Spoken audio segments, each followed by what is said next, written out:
So a good friend of mine sent me some books a little while back that I'm just finally getting a chance to sit down and tackle. There were some books that I had PDFs of, but I really don't like reading from PDFs. I really like having a physical book to read from. Just, the screen sometimes after a while just begins to cause me a lot of fatigue with my eyes. And so he sent me, this is a work by an Egyptian scholar who was born at the very end of the 19th century. His name was Muḥammad Abu Zahrah, Rahimahullah. May Allah have mercy on him. And he wrote obviously a modern work on the explanation of Uṣūl al-Fiqh.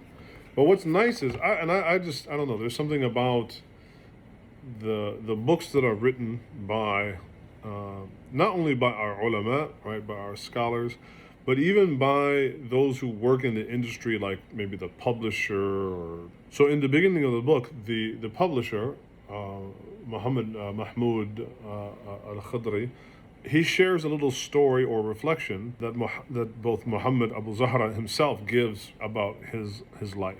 And so he says, اختلطت حياتي بالحلو والمر. My life was kind of a combination of sweet and sour.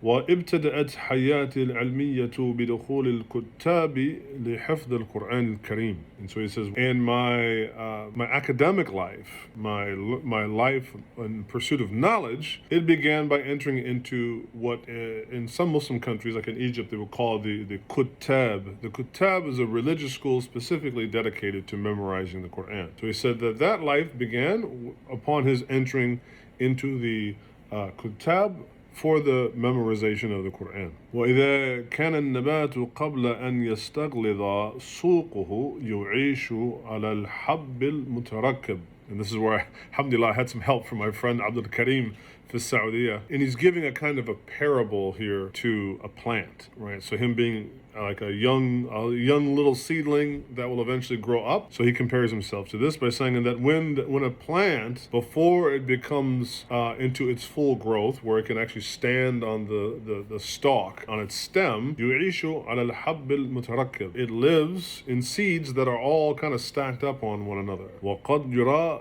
بالمجهر. And then he says, and you can see when you put such a seed, right, under the microscope, and I think there might be a mistake here in the print. It writes سورة النبات في ذلك الحب, and at first Abdul Karim thought it might be ثورة النبات في ذلك الحب, meaning that you would see the power of the plant once you put it under the microscope. But then we thought, well, maybe this is a misprint, and what they meant was surah, right, with a sod instead of a sin, meaning like you can see the image of the plant or the image of the seed once you put it under the microscope. فكذلك ينشأ الناشئ منا. And in the same way, this is how the young of us eventually will grow up. وفي حبته الأولى في الصبا. And so likewise, right? So in a person's youth, in being like in that first seed, تكمن كل خصائصه في الكبر. That in some ways you can, all of the characteristics that a person will have, they're kind of hidden from view, that will eventually emerge when they grow up and they become older.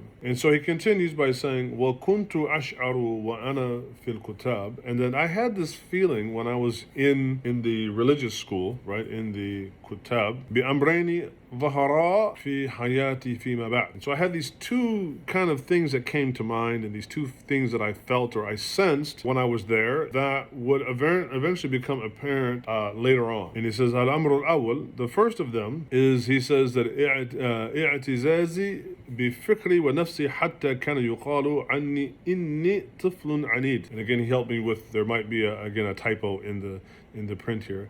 And he says, so the first thing is that I would have this profound and very strong sense of pride in both my thought and in myself, to so much so that you could kind of say I was a stubborn kid, right? I was a stubborn child. وَالْأَمْرُ الثَّانِي, and then in the second thing that came to him later on, right? He said what? He said, so the second thing that came to his mind, right, the second one, الأمر الثاني, he said, النفس كانت تضيق من السيطرة بغير حق. And the second one is that myself, my soul, I came to sort of despise or dislike being coerced or forced to do something of which I felt that there was no right or reason to do. And so just a kind of a beautiful little reflection on his life, and these are the things I love. I mean, obviously the content of the book is great, right? Uṣūl al-Fiqh and all of these things, but sometimes it's just these little reflections from our ulama, and they have a way of writing and speaking in a very eloquent way that gives us something to think about. And so it kind of gave me a chuckle when he talked about being that was kind of a stubborn kid. It made me think about myself. I didn't like being told, I was a stubborn kid, and I didn't like being told to do something that I didn't think necessarily that there was any justification for it. And just like he said, that these were what بأمرين ظهر في حياتي فيما بعد, just as these things would kind of emerge later on, as he talks about تمكن كل خصائصي في الكبر. Right, these would be qualities or attributes that would manifest when you get older, and then I'm still the same way. That I still don't like doing something unless I know the reason. So just sharing this beautiful account. You can find this book as a PDF online, but it will be very difficult to find a print copy of this. Perhaps somebody could, redo this edition, correct a few of the typos. I think it would be great. It's really so far really interesting. So jazakumullahu khairan wa jazakallahu Abdul Karim khairan. May Allah Ta'ala bless and reward Abdul Karim for helping me out with some of this, and inshallah we'll see you in the next reflection. Assalamu alaikum.